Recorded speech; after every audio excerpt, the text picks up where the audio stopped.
Hoje a gente começa uma série diferente, nova. Chamei essa série de Encontros. E a ideia é bem simples, é explorar alguns encontros relatados na Bíblia, encontros bem casuais, coisas que poderiam acontecer num dia comum, mas que se transformaram em encontros marcantes, por alguma coisa incomum que aconteceu. E aí a gente quer explorar alguns detalhes nas atitudes, nas falas dos personagens, explorar as experiências, as conversas desses encontros. E quem sabe nas falas e nos detalhes encontrar também algo relevante para o nosso dia a dia. Como a gente está começando no final de Dia das Mães, escolhi começar pelo pedido de uma mãe. Uma mãe que é conhecida na Bíblia como a mulher cananeia, ou a mulher ciro-fenícia, depende do evangelho que a gente for ler, mas é a mesma história. Só que é uma daquelas histórias cheias de desafios para ser compreendida. Eu confesso que eu relutei se eu ia trazer ou não ia trazer esse tema, porque eu precisava explicar algumas coisas aqui. Na verdade, primeiro eu precisava entender, para depois conseguir explicar, né? Eu digo que ela tem desafios porque a maneira como Jesus reage ao clamor daquela mulher, daquela mãe, é um jeito um pouco diferente do que a gente espera. Ou ao menos um pouco diferente do que a gente está acostumado a ouvir. Nós sempre enxergamos Jesus como alguém acessível, disposto, pronto a abraçar, pronto a cuidar daqueles que vêm a Ele. Mas com essa mulher parece que o encontro começou de um jeito diferente.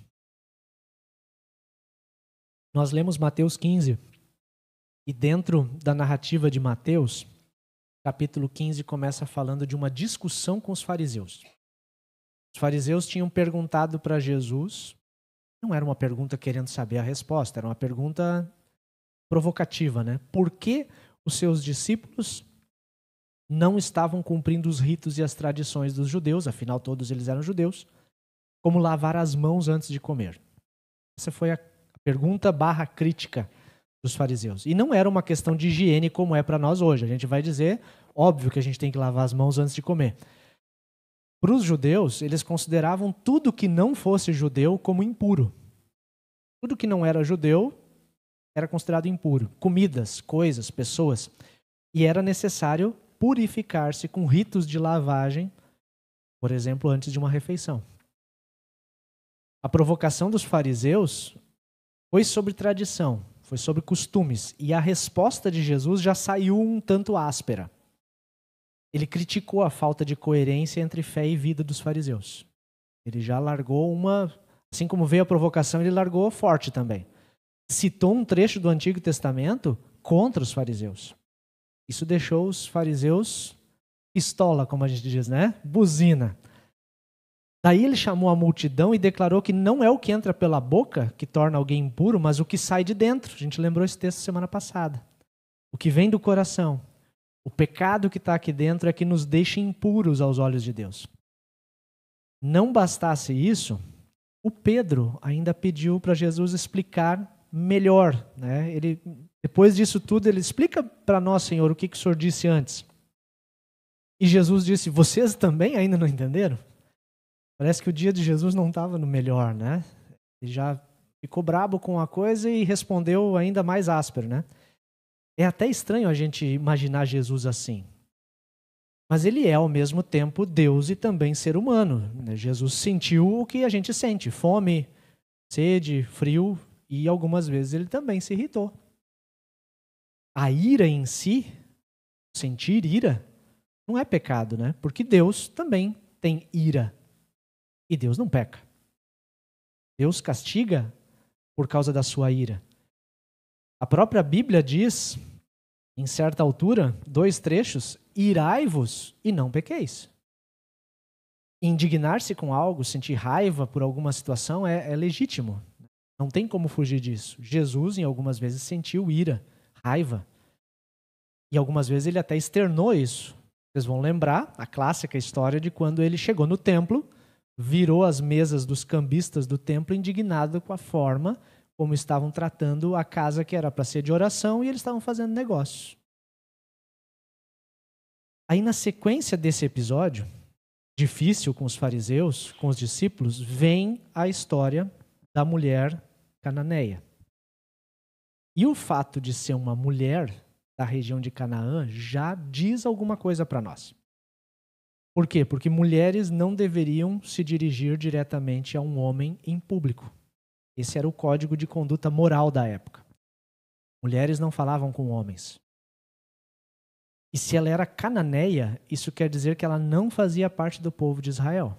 E por isso ela não era considerada como parte do povo de Deus. Era uma gentia, uma pagã. Jesus saiu dali, desse episódio difícil com os fariseus, foi para a região que fica perto das cidades de Tiro e Sidom. A região de Tiro e Sidom fica um bom tanto ao norte de Jerusalém. Eu devia ter colocado um mapa aqui. Hoje seria o território do Líbano. Tem ali, se vocês se lembrarem mais ou menos do mapa, é Jerusalém, aí tem a região da Galileia mais ao norte, Tiro e Sidom é lá em cima, né? São cidades portuárias, até hoje existem com esse nome as cidades. Naquele momento, aquele território era terra de cananeus, e cananeus eram pagãos.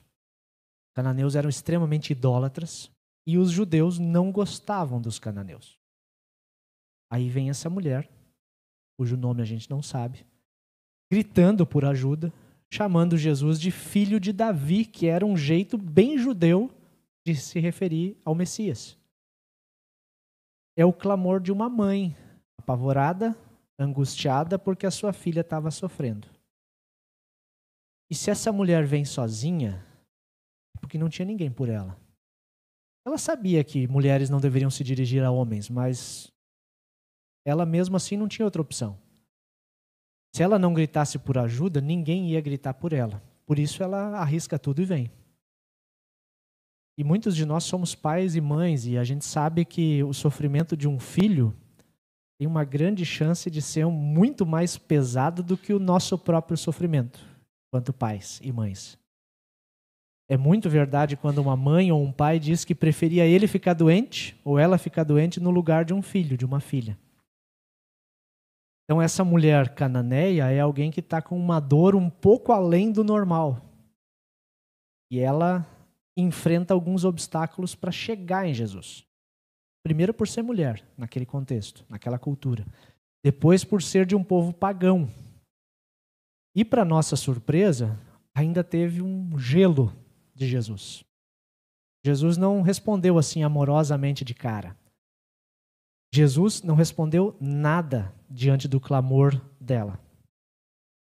Os discípulos até disseram, né? Mande essa mulher embora, porque ela está vindo atrás de nós fazendo muito barulho, ela está incomodando. Os próprios discípulos já estavam fartos, queriam se ver livre daquela mulher insistente.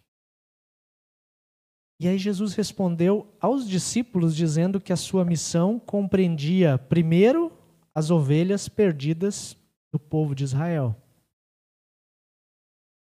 É verdade que no começo da missão de Jesus, quando ele manda os discípulos, ele diz, vocês vão ir atrás de todos os perdidos da casa de Israel. A missão de ir por todo mundo e fazer discípulos vem depois da morte e ressurreição. No começo, Jesus está chamando os do povo de Deus para perto dele. Então ele diz isso de um jeito muito próprio. E aí aquela mulher se aproxima de joelhos, numa atitude de desespero e ao mesmo tempo de reverência, e chama Jesus de Senhor. Senhor, me ajude. E Jesus diz para ela, não está certo tirar o pão dos filhos e jogá-lo para os cachorros. Que resposta é essa de Jesus, né? Será que Jesus não estava de bom humor naquele dia e resolveu xingar ela também? Será que Jesus estava destratando aquela mulher ao comparar ela com um cachorro? Eu arrisco dizer que não. E tem detalhes no texto que ajudam a gente a pensar numa outra direção. Uma coisa curiosa, os judeus se referiam aos que não eram judeus, os gentios, como cachorros selvagens. E isso precisa ser visto dentro do contexto também, porque naquela época não tinha ninguém pai e mãe de pet, como hoje, né? Hoje a gente falar em cachorro, a gente diz, ai, que bonitinho, né? Chamar de cachorro era chamar de uma coisa muito ruim.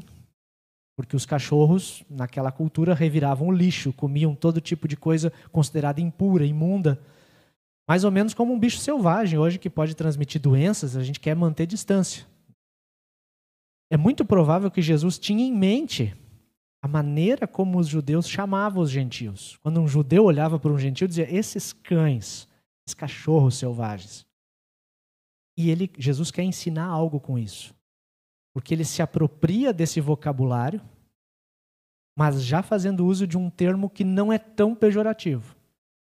Ele fala de o que seria o cachorrinho, né? Ele faz uso de um termo que se refere aos cães domesticados. Os judeus chamavam os gentios de cães selvagens.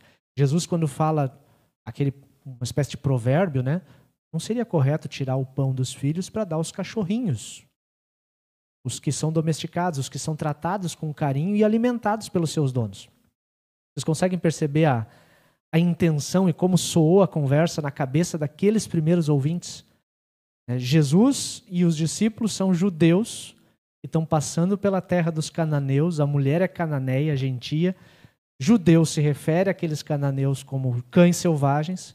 E Jesus usa de um provérbio, né? Um trocadilho com essa imagem bem conhecida. Os cananeus sabiam que eles eram chamados de cachorros pelos judeus. A treta entre os povos era grande, ali era conhecida de todos. E Jesus ameniza a linguagem comparando os judeus com filhos e os gentios como cachorrinhos de estimação. Mas ainda assim, não é a melhor resposta, né? E a resposta da mulher surpreende. Ela tem a coragem e a ousadia que uma mãe sempre tem. E ela diz, sim, Senhor, mas até mesmo os cachorrinhos, eles comem as migalhas que caem por debaixo da mesa dos seus donos. E eu penso que o que mais chama a atenção nesse diálogo é a ousadia e, ao mesmo tempo, a humildade dessa mulher. Porque diante de uma aparente negativa, porque ela pediu, Senhor, me ajude, e parece que Jesus está dizendo não. Não é correto tirar o pão dos filhos para dar para os cachorrinhos. Ela argumenta, ela compreende o obstáculo, não como algo que vai derrubar ela, mas como algo que vai fazer ela ficar ainda mais forte. E notem que ela não está querendo a fatia de pão. Ela nem está querendo sentar-se à mesa. Ela confia que até mesmo as migalhas de Jesus são poderosas e eficazes para fazer grandes coisas. E a Bíblia diz que a filha dela ficou curada. Não diz qual era o problema, diz que estava possuída por um demônio. Mas o clamor daquela mãe foi atendido. Mas também é verdade que muitas pessoas foram curadas no tempo de Jesus. Muitas até que não estão nem escritas na Bíblia, né? O próprio Evangelho de João diz que muitos milagres foram feitos e não foram registrados na Bíblia. Muitas pessoas receberam cura, tiveram demônios expulsos, mas poucas pessoas ouviram o que essa mulher ouviu de Jesus. Mulher, você tem muita fé. Grande é a tua fé. Os discípulos, em outros momentos, ouviram o contrário. Homens de pequena fé. Né? Os discípulos tiveram que ouvir essa palavra mais dura. Mas essa mãe, corajosa, ousada e ao mesmo tempo humilde, ouviu o que poucos ouviram. Na verdade, Jesus falou para mais alguns gentios na Bíblia: grande é a sua fé. Não vi fé em lugar nenhum como vi aqui hoje, e era num lugar fora de Israel também. Esse foi um encontro que poderia ter sido um encontro comum, mas ele se tornou um encontro com falas sinceras, falas corajosas, um milagre de cura acontecendo e mostrando que o amor e as bênçãos de Jesus não são exclusividade de um povo. Não era só para os judeus. Apesar de que naquele primeiro momento Jesus estava sendo enviado para os da casa de Israel, mas a missão dele já começa a se amplificar. Os obstáculos que estavam entre a mulher e Jesus não derrubaram ela, mas ajudaram ela a crescer e se firmar numa fé que talvez nem ela ainda soubesse que tinha. Pelo menos não naquela intensidade, não daquele jeito, mas aquela conversa ajudou ela a se solidificar na fé, se firmar na fé. Jesus conhece o nosso coração e conhecia muito bem o coração daquela mulher. Eu tenho certeza, estudando esse texto, de que Jesus não tratou a mulher com desprezo, nem com desdém, e ele não estava no mau humor naquele momento, porque a história continua, mas ele já estava longe de onde aconteceu aquele episódio da raiva aparente ali, né? Jesus conduziu aquela conversa de um jeito intencional, a fim de revelar para ela mesma, para aquela mulher, e até para ensinar os discípulos o que é de fato uma fé sincera. Uma fé que argumenta, que pensa, que ousa. Os obstáculos não estavam lá para derrubar aquela mulher, mas para fortalecer, para fazê-la perceber o tamanho do amor e da graça de Deus. Parecido com aquela mãe cananeia, a gente muitas vezes enfrenta também alguns obstáculos. A gente tem dúvidas e até mesmo respostas que parecem nos colocar de lado. Às vezes a gente recebe uma resposta, até mesmo de Deus, parece que, poxa, não está se importando comigo, né? Mas o amor de Deus é maior do que qualquer barreira, maior do que qualquer preconceito, maior do que qualquer dúvida que a gente possa ter.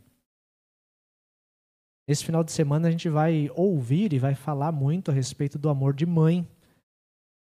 É um amor que nunca desiste dos filhos. A maioria das mães é assim, embora infelizmente a gente ouça casos de mães que fazem mal aos seus filhos. A gente está vendo de novo notícias a respeito disso. Mas a maioria, a grande maioria, é um amor que a gente não consegue explicar. E eu acredito que é uma pequena amostra de um amor ainda muito maior que Deus tem por nós. O amor de Deus é superior ao amor de mãe. Uma mãe que pede ajuda, que clama, que insiste, pode ser também uma imagem poderosa do amor que Deus tem por todos nós. Somos filhos. E assim como Jesus respondeu àquela mulher, fazendo ela pensar, fazendo ela argumentar, mas também respondeu com misericórdia, com fé. Deus também responde a gente com um amor que ultrapassa as nossas expectativas. Um amor que nos cura, um amor que transforma a gente. Então, para refletir e praticar, alguns obstáculos podem ser oportunidades para experimentar a graça de Deus de uma forma mais profunda. A história da mulher cananeia nos diz isso. Às vezes a gente cresce quando somos desafiados. Talvez a reflexão que a gente precisa fazer é qual obstáculo que eu estou enfrentando hoje e que, na verdade, pode ser um convite de Deus para uma fé mais firme. E se eu tenho um obstáculo hoje, como é que eu vou lidar com isso? Vou jogar toalha? Ou vou enfrentar isso? Com a ajuda de Deus. E uma última, que as crianças estão ouvindo lá hoje na história, é mandamento de Deus. Honra teu pai e a tua mãe. É o primeiro mandamento da nossa relação assim, horizontal. Os primeiros mandamentos falam da nossa relação com Deus. A gente aprende isso lá na instrução de confirmandos, né? Quem teve a oportunidade de fazê-lo. O primeiro mandamento dessa relação assim com o próximo é honra o teu pai e a tua mãe, que são os primeiros próximos que a gente tem na vida. São aqueles que nos trouxeram a vida e nos cuidaram por muito tempo. Alguns estão cuidando ainda dos nossos pequenos aí, né? É mandamento de Deus. E não é só porque é mandamento, mas é uma bênção também. Quando a gente honra nosso pai e a nossa mãe, mesmo sendo os pais, às vezes, quem eles são. Pais não são perfeitos. Às vezes a gente pensa, poxa, meu pai, minha mãe, né, não foi um bom exemplo. É verdade. Pode acontecer que não tenha sido mesmo. E se foi, agradeça a Deus. Se não foi, perdoa. Porque não vale a pena carregar mágoa ou culpa por alguma coisa do passado que já foi perdoada por Cristo. E que falta só a gente, às vezes, perdoar para passar por cima também. Amém.